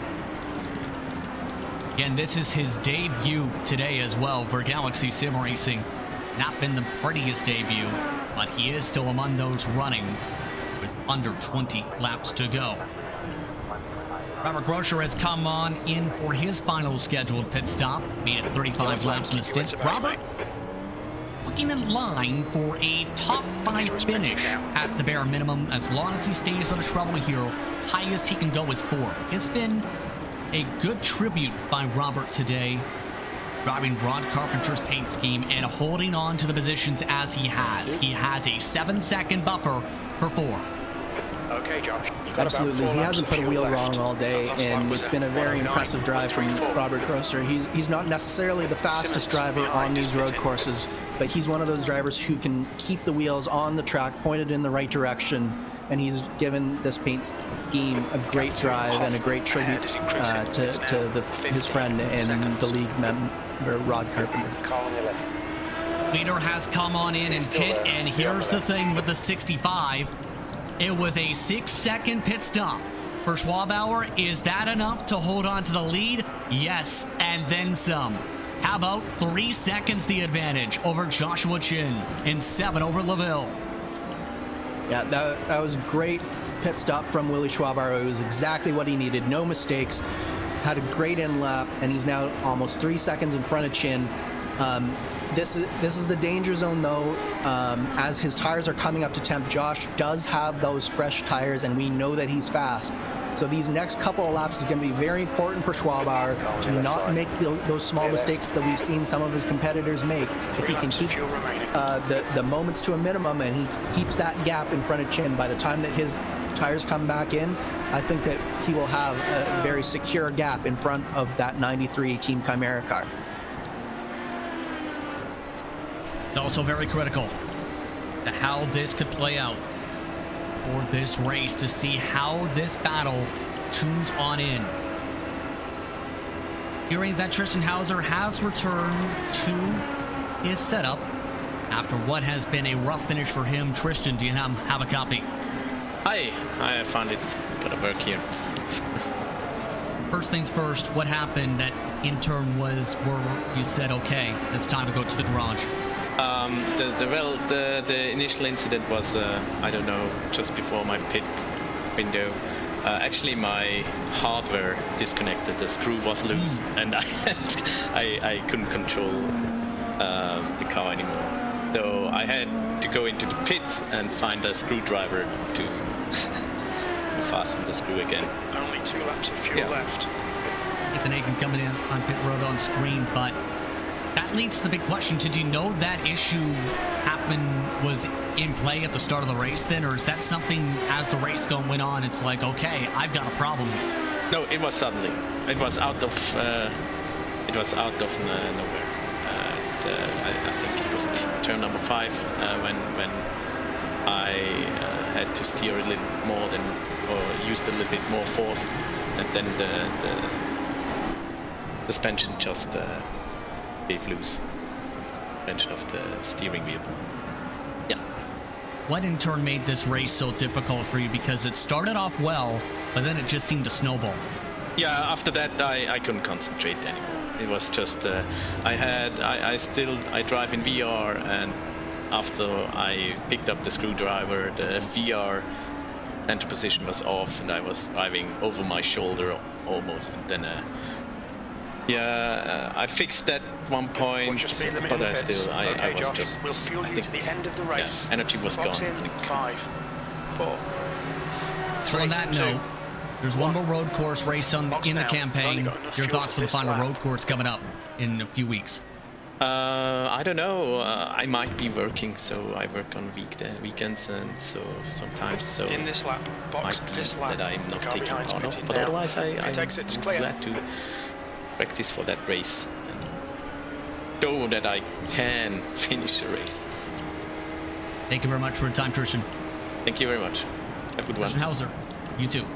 That's Tristan Hauser, currently 20th place. We've followed along with Ethan Hagen. Pit stops for Josh Baird and Stefan Schlacker have put Hagen up to 7th. Only Jan Hoffman is yet to pit for this cycle. Hoffman going the longest out of anybody in this stint, 37 laps for that car. But here is the intriguing part, to add an extra layer for those that kept an eye on the pit stop delta and thought 5.9 seconds, that's very quick. Schwabauer did not take tires, Andrew, and if you're some of the crew members for Joshua Chin, like Jason Brophy and company, your ears perk up to that saying, we still have a shot. Absolutely. That's a very interesting call from Willie Schwabauer. I'm not sure that I would have made that call, to be quite honest. As we've seen that Chin is putting those fresh tires to good use. He has already closed up a full second on what Willie Schwabauer had coming out of the pits, and there's still 15 laps to go. So I'd say that this race is still very much on, but Schwabauer must be confident that he's able to keep Josh Chin at bay even on the very used tires. But it'll be very interesting to watch these last 14 laps. Hagen, by the way, has cycled to 6th, right in front of Hoffman by 2 seconds. Lost at least a second when running over the back end of lap traffic. And they are on the same straightaway. In fact, just a little bit ahead of the current race lead fight as well. So this battle could be a factor for what happens to Schwabauer in turn. So this whole cluster of the track is about to have a lot of popcorn overflowing from the popcorn buckets for the next 13 laps coming up this time. And this is exactly what Schwabauer did not want to see, is all of this lap traffic cutting into his gap over Josh Chin, especially because he does have those used tires on. So he's going to have to use up more tire, and he has less grip to deal with these lap cars than Josh Chin does. So I think that you're already seeing that Josh has closed up another second that lap alone. So Josh is coming, and that has really put Willie Schwabauer on the back foot. And it's going to be even more complicated as we see Jan Hoffman getting out of the way very nicely for Josh Chin. It's going to be very interesting to see as they come up to the left. Oh, and Josh Chin! Oh no! Josh Chin did it again! A third mistake of the race! All of these moves are self-inflicted by Josh Chin. I hate to say it, but he really needs to just take a deep breath, and he needs to know that he doesn't have to press quite this hard in order to get back up to Willie Schwabauer, and hopefully his team is sort of communicating that to him, that hey, Schwabauer is on these older tires, and he has someone sort of giving him this information. But it's clear that he's been pressing at 10/10ths for most of this race to stay with Willie Schwabauer, and just some of these instances are just him pressing that little bit too hard, and he's making these small mistakes, and it's costing him this race. We have to see how this fares out with a car spun around. That is Doom that is spun around down the front straightaway for Aerolex. Just out of the path of Josh Chin, and boy oh boy, that could have been close for that race lead fight too. Yeah, just too much power coming out of the last corner. You have to breathe the throttle and be very careful coming back onto it, because the track is changing pitch and it's changing camber there. And he just a little bit too much throttle, and around he goes. But Josh Chin and Willie Schwabauer are navigating this traffic really well. It does look like Schwabauer has now put Ethan Egan one lap down, and Egan did not put up very much of a fight, so I suspect that he will do the exact same as Josh comes up to the back of him as well. This is going to become tense, let's put it that way. Schwabauer looking for the victory, currently leads by 2.1 seconds. 12 to go, coming up to 11 this time by through the carousel. And for Schwabauer, he's shown pace throughout the campaign. And right now, this could be his first victory of the season at the road courses throughout the campaign. Keep this in mind. Phillip Island, 18th, had a DNF. Long Beach, 8th. Watkins Glen, 4th. Infineon, 5th. He's had decent pace, but this is the best we've seen him position-wise at this point of the race at a road course. Yeah, and that 5th at Sonoma really belies how well Schwabauer did run that race, because he did have to come back from the tail end of the field, and he passed more cars than any other driver for position in that race, and did a fantastic job. So I think what we're seeing here is Willie Schwabauer has really started to figure out these cars on the road courses, and he's a legitimate contender to the likes of Josh Chin, Ethan Egan, and Lucas LaVille at any given road course that we go to these days. Chin's been let go now by Egan. That has intensified the battle for 6th. Chin is still 1.8 back in closing. Here's that fight. Egan, you can tell, is pushing hard. Tire smoke coming up more so from Chin than Egan. But Hoffman looking to try and rip away a spot from Egan if he can keep within distance. Yeah, and Hoffman knows that his teammate Lucas LaVille is in 3rd place right now, so he knows that if he can get back around Egan here, that'll be huge for Lucas LaVille's championship hopes. Just those few more points could make a difference with the battle so close this late in the season. We're now under 10 laps to go, coming up to 9 this time by. How will these fights fare out? That's the big question. The race lead stays within 1.8 seconds. And live standings, right-hand corner of your screen. If this sticks the way it's at, Egan would still be in a decent position standings-wise. LaVille, though, would chomp that gap down significantly. You can see within just a few points, Chin would still be a wide margin away from Egan. But it's not as much as LaVille was looking at early on in this race. So Ethan Egan has done a good job of getting through this field. Obviously, there was that one incident with Jamie Wilson, but other than that, Ethan Egan has done a great job of getting through this field and minimizing the damage that Lucas LaVille could potentially have done to his championship hopes. Meanwhile, Lucas LaVille has himself run as good a race as he could possibly have hoped for, I think, today. This is setting up to be a fantastic fight, I think, between Ethan Egan and Lucas LaVille, right down to the wire here. And Josh Chin is not out of it yet. Worth noting in Sector 3, 2 drivers have just gone off. Simmons along with an additional car in Saunders. So 2 separate incidents these drivers will have to potentially dodge in that sector.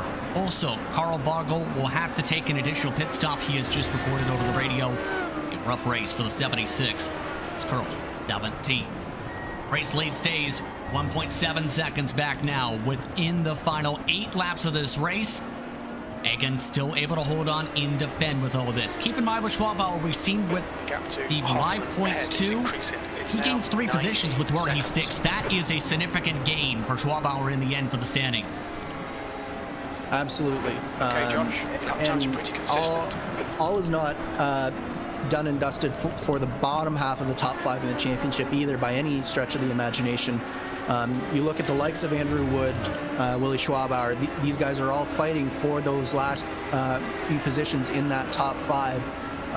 So we have championship implications for a number of these drivers here today, not the least of which Jamie Wilson, obviously, with that 19th place finish that he will end up with, is a big blow to his bid towards the top 5 of the championship. So it's been a fascinating race to watch, Justin, and there have been championship implications with a lot of different moves here today, and a lot of drivers have boosted their championship hopes, while some have caused them to take a little bit of a hit.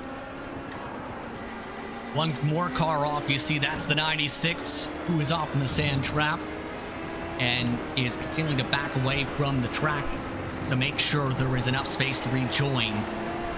Do not want to rejoin in that specific part of the circuit, let's put it that way. With some of these race leaders, that lead has stayed 1.4 seconds now, down to 7 laps to go. Egan still holding on to a 1 second or so buffer over Hoffman. Simmons and Aitken have also closed up for 9th position. And keep in mind, the second biggest mover of the race is Simmons on the day. Yeah, Egan and Simmons have both done a good job getting through this field. They both had a few moments here and there where it wasn't their finest, but at the same time they've regrouped and gotten through this field. But I'm very interested in what's happening up front. It looks like Josh Chin has been taking about a tenth to a tenth and a half a lap out of the lead of Willie Schwabauer, but there is only 6 laps to go now as they come across the line now. So that does not necessarily mean that there is enough time for Josh to actually make this move happen. So that moment coming out of the keyhole with about 12 to go, that could be the race right there. But I think Josh, maybe once he gets into the draft, he might be able to get a little bit closer just because of the draft on the straights. It'll be fascinating to watch these two battle it out these last 6 laps. Keeping a close eye on that fight for the race lead. It's staying within that same interval referred to Egan.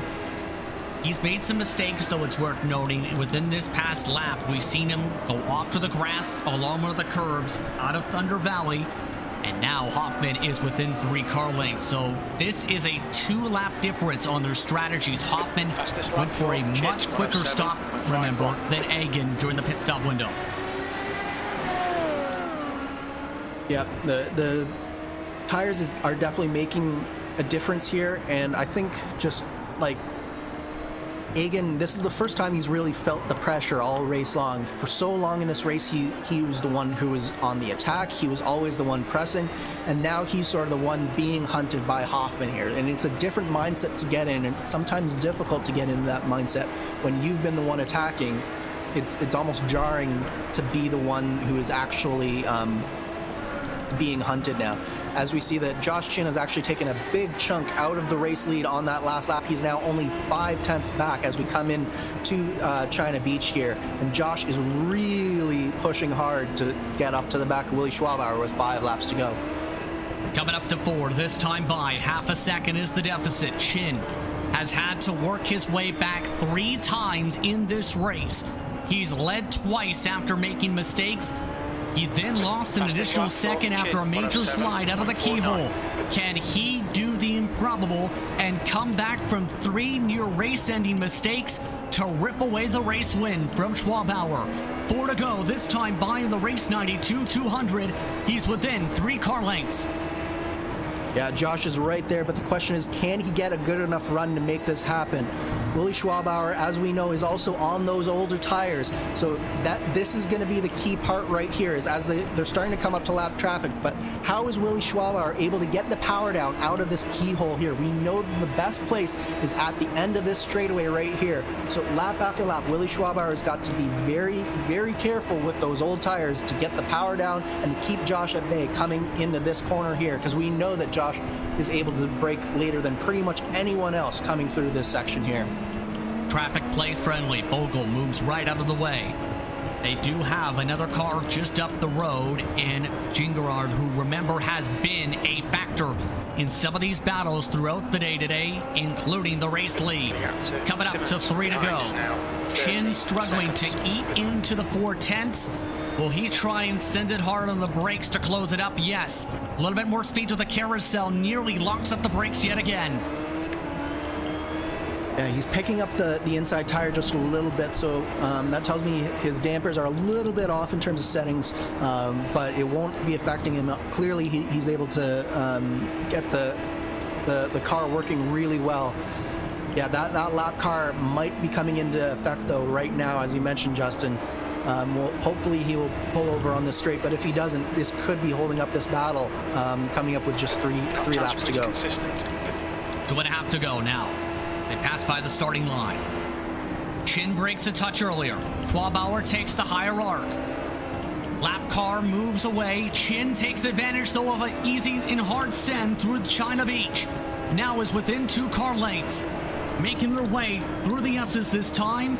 Chin trying as hard as he might to secure a victory. Josh is all about the victory right now. He knows that he's a long shot in the championship at best, and his only shot is really to get this victory. So he knows that he needs to do anything he possibly can to get by Willie Schwabauer here. He's not racing for points. He's not racing for second place. He wants this win, and he is really, really close to the back of Willie Schwabauer now. 2 to go. Schwabauer looking for his first win of the season. Chin looking for a season-leading third. Hard send from Chin. Uses the middle line, going through the keyhole. Is he close enough to build up some slipstream, though? Stays within 3/10 down the straight. Chin got a great run out of the keyhole, and we know how deep he is. Is he going to send it on the outside, or is he going to wait another lap? Here he goes. He tried this before for his first attempt for the race lead. He drifts, nearly loops it around, and Schwabauer spins. They crash. Oh, no. Chin's off in the crash. Schwabauer keeps going. Will this bring Lucas Laville back in? Laville is still more than 10 seconds back or so. Check that 7. Laville charging hard. Schwabauer is still going. Chin significant damage. I think they both have significant damage. Chin is closing rapidly back up on Schwabauer, and Schwabauer is going very slowly through the carousel right now. Here's the look at what happened incident-wise on the replay. Schwabauer's in. He's had to pit because of that contact. That is a meatball flag. Schwabauer, his hopes are done. The white flag is out. Final lap of the race, 92-200. Laville, looking to do the improbable, is still 4 seconds back of a hampered Chin.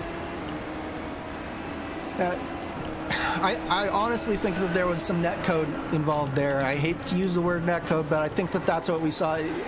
The car just stepped out on Schwabauer after Chin had that moment there, and I think that there was just a little bit of internet contact, and it's just one of those things. It's ruined a great finish for us, but Josh is looking like he's gathered it up just enough, and he's got enough car underneath him that he should be able to take this thing home.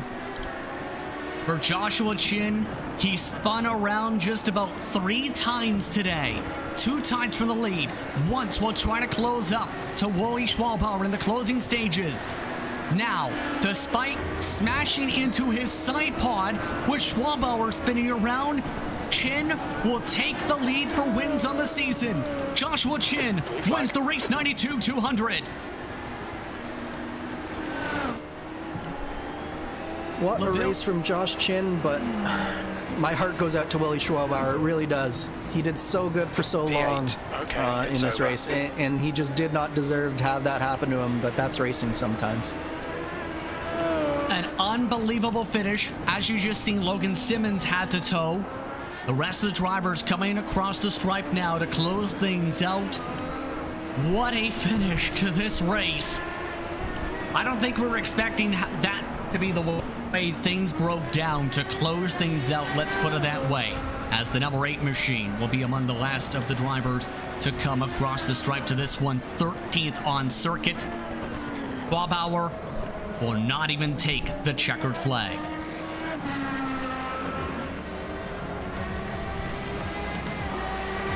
Absolutely stunning. Let's put it that way. From Mid-Ohio, let's take a look at your unofficial race results. That's important to mind. Unofficial. Chin wins after a crash. Coming to the white flag, Lucas Laville takes home second. Robert Groscher rounds out the podium with Andrew Wood coming home in fourth. Roy Schwabauer finishes the first car 1 lap down in fifth. Egan, Hoffman, Baird, Aiken, Schlacker round out the top 10. Hearing from Schlacker, he did not take tires the entire race and goes from one of the drivers not able to qualify to a top 10 run up 10 spots. Box now. 11th spot goes to Randy Shoemake with Stom in 12th, 2 laps down along with Pikkinen. Simmons finishes 3 laps down in 14th. And Gerard finishes 14th and 15th, rather 4 laps down with the 96 in 16th.